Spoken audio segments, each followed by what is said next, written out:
Hey guys, what's up? Really quick, I just wanted to tell you that I had this cool sketchbook that I've been working on forever, and I finally posted it. It's sketches that I have posted nowhere else. It's specifically for people on this channel. The link is going to be in the description. Okay, let's start the video. Hey, how's it going? Today we're going to go over how to draw legendary Godzilla.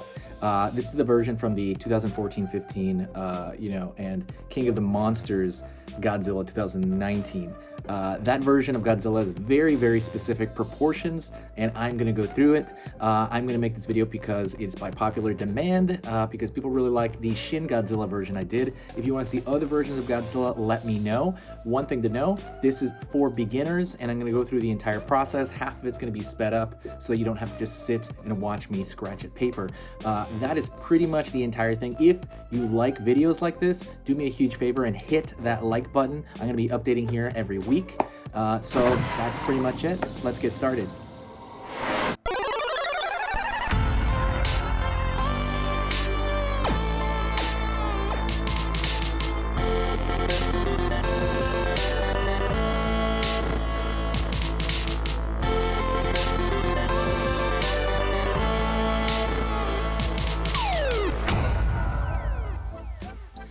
So if we really want to look at him from the side, I mean, he is from the front view occasionally, but really from the side view, his head is very much a box, like almost more of a rectangle. So, I mean, you can kind of think of it that way if you're talking about just his structure. Remember how Shin Godzilla, by the way, if you haven't kind of checked that video out, go check out Shin Godzilla after this, or, maybe you can pause this and check it out. I go over Shin and kind of he looks like a hamburger head. And but I would say, legendary is absolutely a box, and that box kind of comes out right here in this kind of shape. It definitely gets larger as it comes out to its neck. If anything, he's a little chubby. They always kind of talk about that version of Godzilla being a little chubby, but I think it fits him.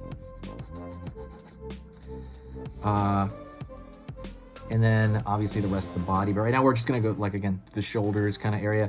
And then his spikes change from the first movie he's in 2014 to the next movie from King of the Monsters. He gets in the very first movie, he has more of these just spikes. And he has wilder spikes in the next movie where so originally he has just this kind of spike going on in the first movie, and then in the next one they had talked about it on the behind the scenes where he wanted those wild kind of royal spikes from some versions of the older Godzilla, so it was a little bit more kind of like flowery shape in the next movie. But I'm gonna go over that as we're going through my drawing, but I'm just gonna try to cap him. I might put the upper part of his arm as well, but I'm probably gonna cap him roughly kind of at kind of right in his mid-arm area, so that we can kind of really go into the details of his face. But that's a simple structure. Think about him as a box. He is the boxiest, I would say, out of any Godzillas. You will start with a box. But okay, so let's go into the pose that I'm thinking about, and this is just off the cuff. I'm gonna be thinking about it. I want him to kind of slightly be turning his head, almost like he's coming away from us. I don't want just a pose from the right and left. I want him to kind of be like his chin to be slightly away from us or slightly toward us. So I'm kind of thinking, again, in that squared box, I'm thinking about how I want my box turned initially. And I'm kind of more or less thinking in my mind here, and then I'm putting out that box that is his head, or his head and snout together, really. And then I would, take it back here. Yeah, that kind of makes sense. And I want drawing these very thin, wispy lines, which you probably can barely see. And again, they're just looking for direction. That's the biggest part of this, is literally just looking for a sweep, a general sweep. And that kind of stuff is really what's going to carry through to the entire drawing. Finding his arms. Much bigger arms, like proportionally, than a T-Rex.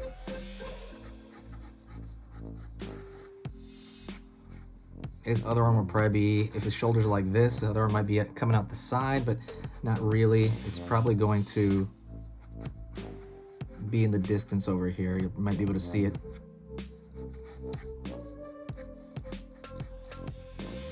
All right, so let's get into some more solid structure here. Ooh, love this structure. So we're gonna pull in, and I'm gonna kind of find the snout, and I'm gonna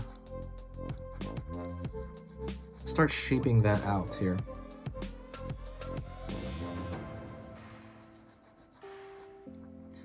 Gonna find the brow.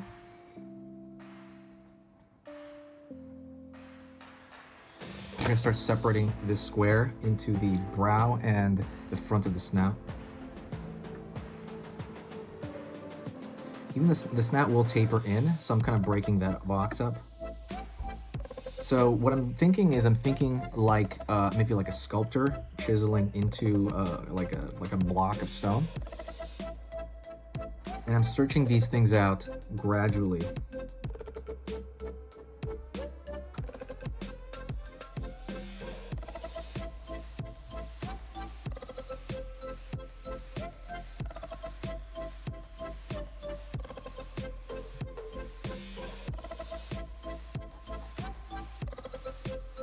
And then I'm pulling in again, pulling into that snout area. He's gonna be looking down, so we're looking down on him a bit.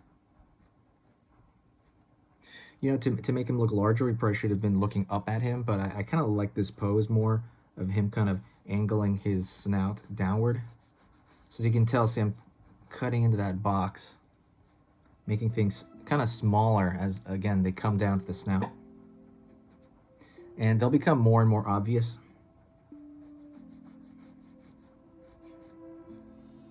It's interesting because this version of Godzilla, when you really put it up against other versions of Godzilla design-wise, it's so different, but it makes so much sense, and it captures the same spirit as a lot of the old ones in its design, even though it looks very different. But again, it brings it to the kind of the modern era very well, I think. I really like this version. I'm not big on his movies. His movies, I think, are not that good. I think they're okay. You know, the Godzilla 2014, I think, and King of the Monsters. I mean, even though I love the design to the Ghidorah, and if you guys want me to do that, let me know in the comments. Or Rodan is such an awesome design, and so is Mothra. Like, all those designs are amazingly good. Going forward right here. So I would think of his snout as maybe the same way you would think of like a dog, his snout, you know, a dog snout. I know the like if you want me to go over and draw Zilla, I'll draw Zilla as well. If you guys don't know what Zilla is, that's a slang term for the Godzilla from the 1998 Godzilla movies. I did like that movie as a kid, and I still do to some extent. I find it very entertaining, although it wasn't very, you know, Godzilla, but it was very entertaining. Going over here, finding the back of his head. Kind of, it actually kind of goes back a little bit more here. Trying to find the back of his skull, more or less as a placement device, because it is going to kind of meld into the rest of him. He has a lot more scaly, kind of typical scales than Shin did. Shin has more like these bubbly, nasty scales. He's got more like traditional kind of crocodile scales. I want him to have a furrowing, angry look, and that's kind of the look he has anyway in his bone structure.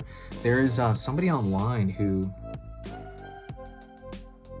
created a really beautiful looking skull of legendary Godzilla here, and it was so freaking amazing. I just couldn't afford it though. It was like 200 bucks, but maybe one day I can afford that.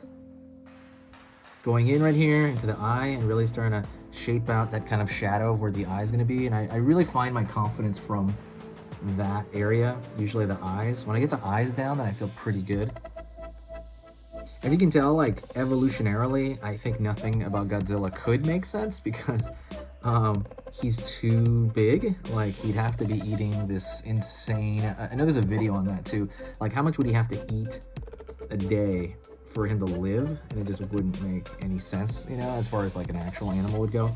But I know as far as story goes, right, he's got that symbiotic relationship with Mothra, at least this version of him.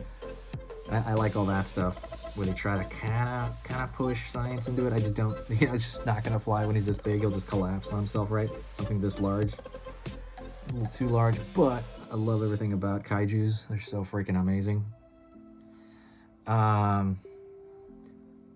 Again, if you like kaiju stuff and you want more of it, comment. Put it in the comments and I will do it. If you guys comment on it, I will absolutely. Maybe I can do stuff from Pacific Rim, maybe some robots like that, or Neon Genesis, any large, cool kaiju stuff, like kaiju related kind of thing. Finding the line of scales, which kind of go from his eye here, and they kind of go back. You can kind of use it as a way to trace back into the actual design. Going down here, I'm gonna make his jaw a little bit smaller than I had to. I'm gonna make his mouth a little bit open, his jaw a little bit open. Pulling back here. Going down. His jaw kind of reminds me a little bit of the T-Rex, not really though. His head's very differently shaped than the T-Rex head.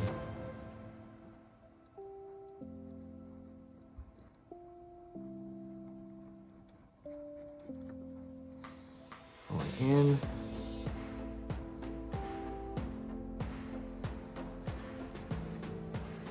Making sure his neck shows down here. He's got like a big neck. And it comes out in the tapers.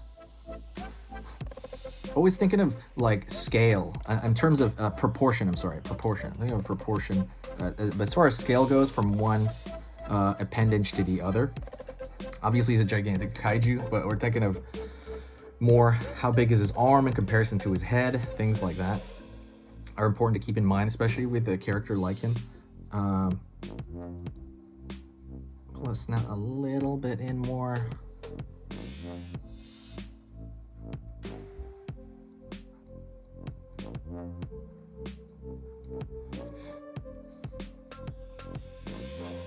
Using a normal pen, I know I mentioned that in the intro, but I am completely using any kind of pen that you can use.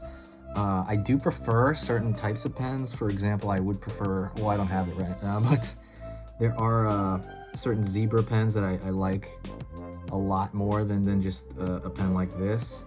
The benefit to a ballpoint pen like this, as opposed to a more fine point, is that this lets out a lot more ink, which can be good. It can be really good, where the other ones you have to, like, you know, keep going over and over it to get something really dark on the paper sometimes, especially if they're running out of ink.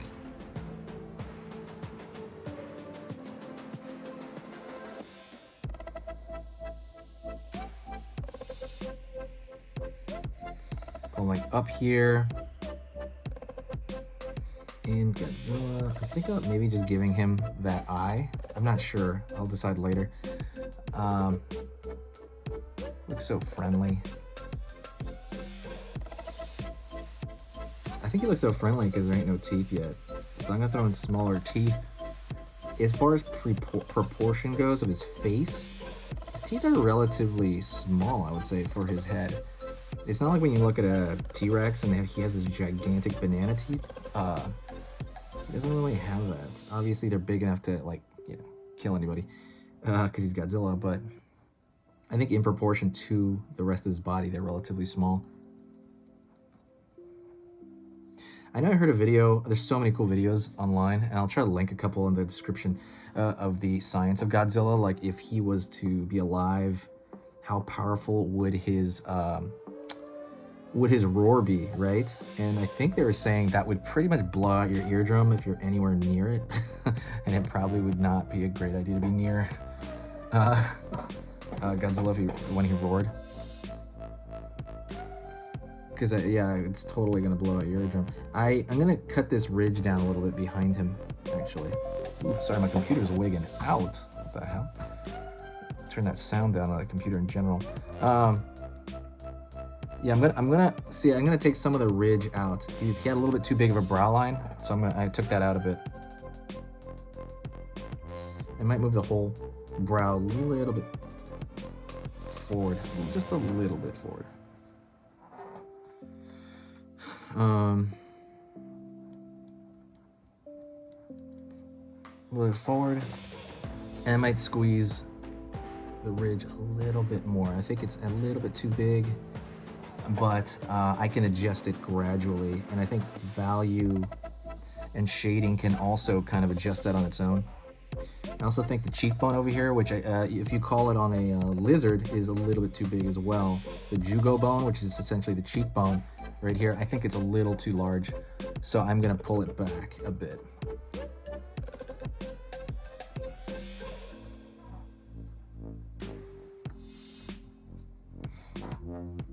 Going over here, again, thinking about the front of the face, I still think that might be a little too large right here. I might try to, you know, pull the line a tiny bit back as much as I can, maybe pull the nostril forward.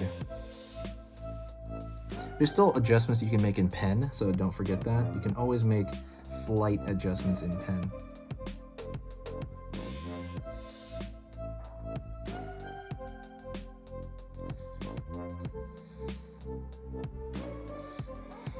And let's go down here to the bottom part of the jaw.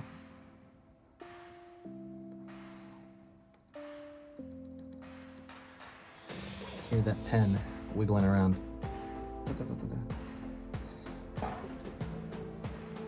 And again, trying to nail that general shape of the skull and stuff. Because then once you nail it, it's you feel very, very comfortable through a lot of the other parts of the drawing once you get that down. And you want the feel of the type, you know? That type is so important. Going down here to the neck.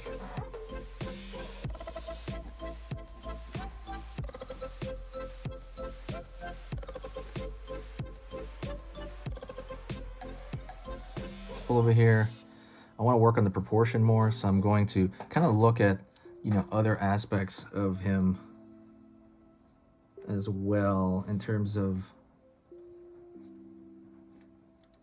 his ear should be right here. There's the way a lot of lizards is usually like a slit.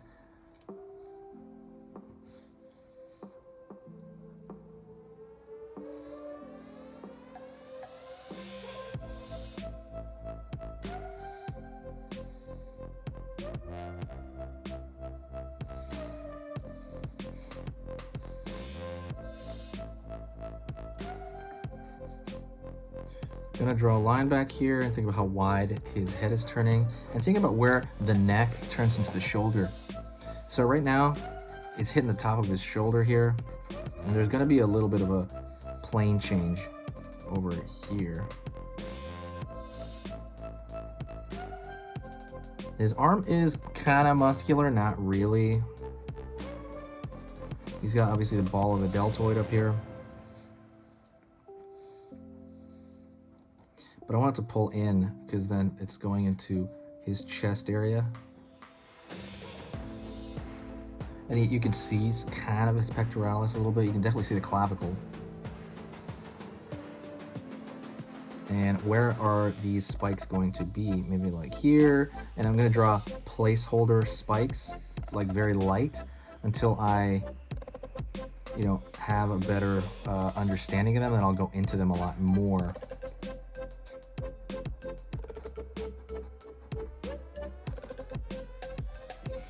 And there's kind of like, his spikes kind of are, and they're not a single line. There's like 3 of them. They're very similar to, I'm gonna guess, they originally based them on a Stegosaurus. I'm gonna take a wild guess and say that. But drawing placeholders, thinking of them in simple shapes. I'm thinking of almost like traffic cones or thin slices of pizza sticking out his back.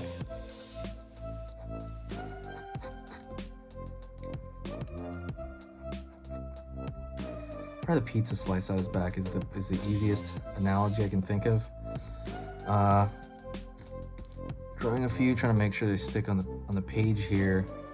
They're gonna be huge, but I'm gonna have to. It's gonna go off the page a bit. again, just kind of thinking of, or you can think of it as like giant maple leaves, because they kind of look like maple leaves as well.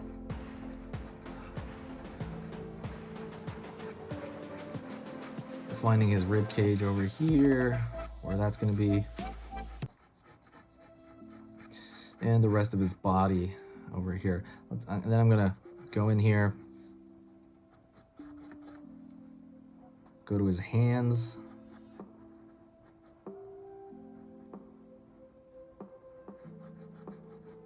Seems like he has a lot of digits, so I mean, oops.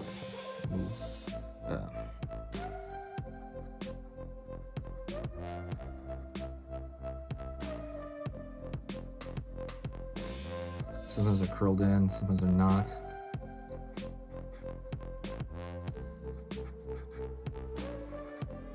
Trying to figure out what pose I want for the far hand.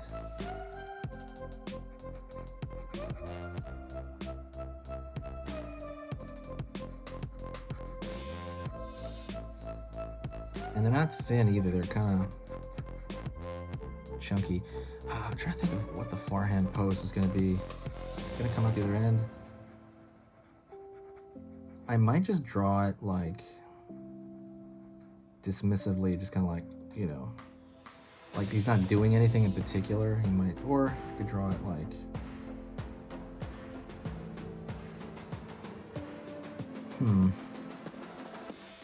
I guess I could draw it inward like this one. You can kind of see the top of the wrist turning.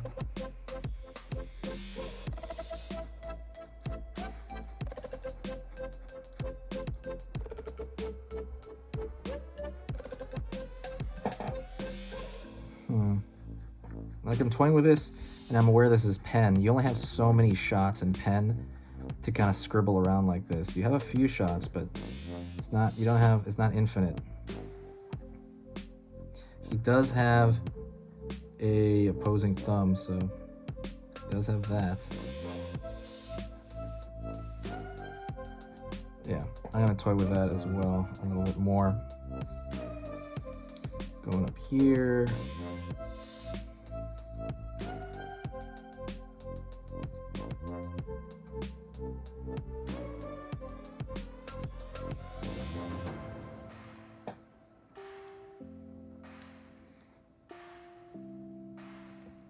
And I think at this point I could probably go harder on stuff.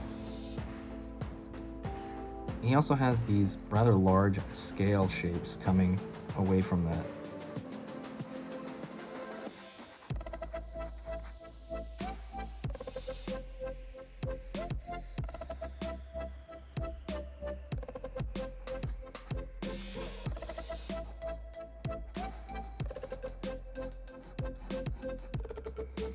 And you have more and more of a layout. A lot of this, I think my teacher used to compare it to taking a Polaroid, where like a slight vision starts coming out, like a fuzzy vision, and then you start kind of, you know, pushing down on it more, and really making it a full vision. It'll start slowly becoming more and more of a full drawing.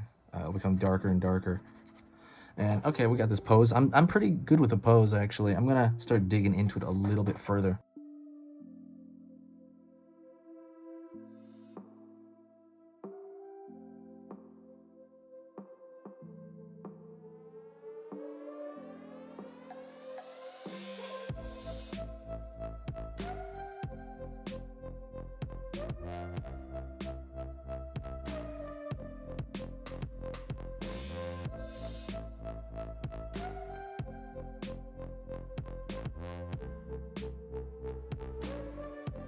So I'm trying to go into the kind of general large shapes first. I'm adding a few scales here.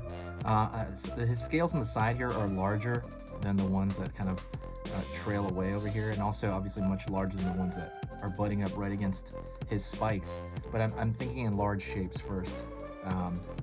So I'm just gonna keep pushing into it, and you know, you'll see the whole thing.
Okay, so what I'm doing is I'm kind of going into the scales, and I'm mostly starting with like little circles and little squares. And the squares that I'm doing are kind of rounded off a little bit. They're not completely angular squares. They're angular-ish, but I want to make them look organic, like they're scales and they're growing off of him. And a lot of them are pretty much the same size. They're tighter up in this area next to the spikes, and they're a little bit larger in this area along the side of the belly. And I'm gonna make him kind of up and down, large and small, kind of through his leg, right here in his other leg. I'm gonna throw his tail behind here because I just wanted to somehow get kind of cheat his tail into it, which might not make any sense, but I'm gonna do it anyway. I might make it a little bit lighter though than him, so it'll look like it's receding into the background. And that's pretty much it as far as I'm doing. I'm thinking of the larger surfaces as well, because when you're going into these tiny pebble-sized, scales, you have to keep the overall form solid first. That's the most important thing. You have to keep that solid first. Otherwise, it'll just start falling apart, and he'll just look like a pile of dirt if you don't do that. You have to keep the structure overall. And so the only way to do that is to keep that in mind and slowly start throwing in little bits of value over here as far as the kind of circle of this rib cage area is, and like the circle of this leg. And you just have to kind of keep aware of that. You can put all of the shapes to the scales down, and then afterward kind of go back and kind of clean up, like I said, the larger kind of the larger structure to it. If you have any questions, please let me know in the comments below, and I'll answer any questions you need. But yeah, let me know what you need.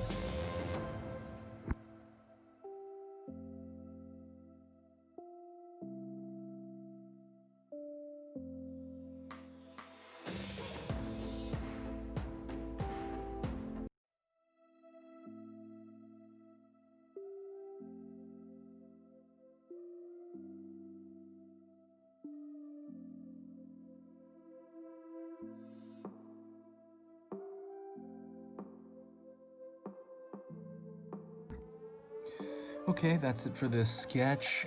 So this is kind of what I've been doing. I kind of left it lighter back here because that tail is at a distance. But I think I did adequate enough to kind of like, for the most part. Okay, thanks a lot for sticking around. If for whoever stuck around, I have actually a worksheet on some of the things I kind of was going over in this video, and actually some of the thought process I had. I have a worksheet on that. Go check that out in the description. I'm going to put that in the first link, so you can go check out that PDF. It's totally free, by the way.